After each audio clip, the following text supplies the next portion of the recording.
ਤੁਰਿਆ ਟੁਰਿਆ ਜਾ ਫਰੀਦਾ, ਤੁਰਿਆ ਟੁਰਿਆ ਜਾ।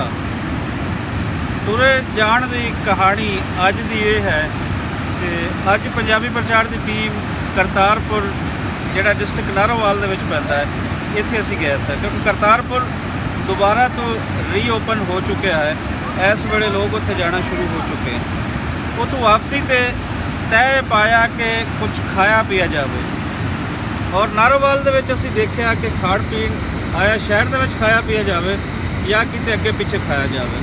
ਸੋ ਆਮਰ ਯੂਸਫ ਸਾਹਿਬ ਨੇ ਦੱਸਿਆ ਕਿ ਬੱਦੋ ਮੱਲੀ ਏਰੀਆ ਦੇ ਕਰੀਬ ਨਹਿਰ ਦੇ ਉੱਪਰ ਇੱਕ ਫਿਸ਼ ਪੁਆਇੰਟ ਹੈ, ਉੱਥੋਂ ਜਾ ਕੇ ਖਾਣਾ ਖਾਇਆ ਜਾਵੇ। ਫਿਸ਼ ਦਾ ਆਰਡਰ ਇਸ ਟਾਈਮ ਤੱਕ ਅਸੀਂ ਦੇ ਚੁੱਕੇ ਹਾਂ, ਲੇਕਿਨ ਉਸ ਤੋਂ ਪਹਿਲੇ ਅਸੀਂ ਪਹੁੰਚ ਚੁੱਕੇ ਹਾਂ ਇਸ ਜਾਲ 'ਤੇ, ਇਸ ਨਹਿਰ 'ਤੇ ਜਿਹੜੀ ਉਸਮਾਨਪੁਰ ਜਾਲ ਕਹਿਲਾਉਂਦੀ ਹੈ। ਔਰ ਅਗਰ ਅਸੀਂ ਨਾਰੋਵਾਲ ਤੋਂ ਲਾਹੌਰ ਜਾਂਦੇ ਹਾਂ ਤੇ ਬੱਦੋ ਮੱਲੀ ਦੇ ਕਰੀਬ ਖੱਬੇ ਹੱਥ ਜਦੋਂ ਅਸੀਂ ਮੁੜਾਂਗੇ ਨਹਿਰ 'ਤੇ ਤਕਰੀਬਨ 1 ਕਿਲੋਮੀਟਰ ਦੂਰ ਇਹ ਹੈਡ ਹੈ।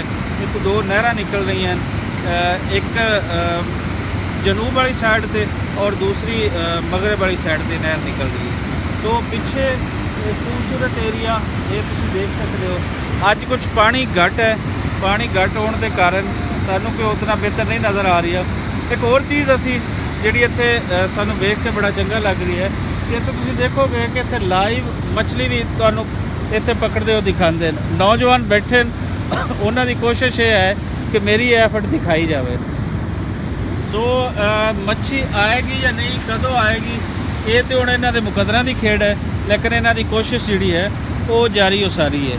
ਇਸ ਤੋਂ ਅੱਗੇ ਅਗਰ ਅਸੀਂ ਦੇਖਦੇ ਹਾਂ ਤੇ ਹੋਰ ਲੋਕ ਵੀ ਬੈਠੇ ਨੇ ਔਰ ਆਸੇ-ਪਾਸੇ ਵੀ ਲੋਕ, ਸਾਰੀ ਇਹ ਮੱਛੀ ਲਾਈਵ ਇੱਥੇ ਪਕੜੀ ਜਾ ਰਹੀ ਹੈ। ਔਰ ਇੱਥੇ ਅਗਰ ਕੋਈ ਐਸਾ ਹੈ ਕੋਈ ਕੁੰਡੇ 'ਚ ਮੱਛੀ ਆਂਦੀ ਹੈ ਤੇ ਅਸੀਂ ਤੁਹਾਨੂੰ ਉਹ ਵੀ ਦਿਖਾਉਂਦੇ ਹਾਂ। ਲੇਕਿਨ ਉਹਦੇ ਨਾਲ ਨਾਲ ਅਸੀਂ ਜਿਹੜਾ ਪਿੱਛੇ ਇੱਕ ਨਹਿਰ ਦਾ ਮੰਜ਼ਰ ਹੈ ਉਹ ਵੀ ਪੂਰਾ ਦੇਖਾਂਗੇ ਔਰ ਉਸ ਤੋਂ ਬਾਅਦ ਤੁਹਾਨੂੰ ਫਿਸ਼ ਪੁਆਇੰਟ ਉਹਦੇ ਵੀ ਮੰਜ਼ਰ ਜਿਹੜੇ ਉਹ ਵੀ ਤੁਹਾਨੂੰ ਦਿਖਾਵਾਂਗੇ। ਸੋ ਕਹਿਣ ਦਾ ਮਤਲਬ ਇਹ ਹੈ ਕਿ ਜਦੋਂ ਤੁਸੀਂ ਨਿਕਲਦੇ ਹੋ ਤੁਹਾਨੂੰ ਇੱਕ ਨਵੀਂ ਦੁਨੀਆ ਮਿਲਦੀ ਹੈ ਔਰ ਉਸ ਨਵੀਂ ਦੁਨੀਆ ਦੇ ਵਿੱਚ ਕੀ ਹੈ ਇਹ ਸਾਰਾ ਕੁਝ ਤੁਹਾਨੂੰ ਵੇਖਣ ਨੂੰ ਮਿਲਦਾ ਹੈ। ਅੱਗੇ ਤੋਂ ਇੱਕ ਸਿਲਸਿਲਾ ਜਿਹੜਾ ਸ਼ਹਿਰ ਪਿੰਡ ਉਹ ਅਸੀਂ ਸ਼ੁਰੂ ਕਰਾਂਗੇ। ਉਹਦੇ ਵਿੱਚ ਪੂਰਾ ਪੰਜਾਬ ਤੁਹਾਨੂੰ ਦਿਖਾਉਣ ਦਾ ਪ੍ਰੋਗਰਾਮ ਹੈ ਔਰ ਉਹਦੇ ਵਿੱਚ ਫਿਰ ਤੁਹਾਨੂੰ ਇਹ ਨਹਿਰਾਂ, ਦਰਿਆ, ਇਹ ਬਾਜ਼ਾਰ, ਇਹ ਜਿਤਨੀਆਂ ਜਿਨਸਾਂ ਇੱਥੇ ਇਹ ਸਭ ਕੁਝ ਅਸੀਂ ਦਿਖਾਵਾਂਗੇ। ਫਿਲਹਾਲ ਚੱਲਦੇ ਹਾਂ, ਆਓ ਮੱਛੀ ਚੱਲ ਕੇ ਖਾਂਦੇ ਹਾਂ।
ਟਾਈਮ ਲੱਗਿਆ ਜੀ, ਸਾਨੂੰ ਇੰਤਜ਼ਾਰ ਕਰਨਾ ਪਿਆ ਹੈ। ਇੱਥੇ ਰਸ਼ ਬਹੁਤ ਸੀਗਾ, ਲੇਕਿਨ ਇਹ ਹੈ ਕਿ ਉਹ ਟਾਈਮ ਦੀ ਕੀਮਤ ਵਸੂਲ ਹੋਈ ਆ।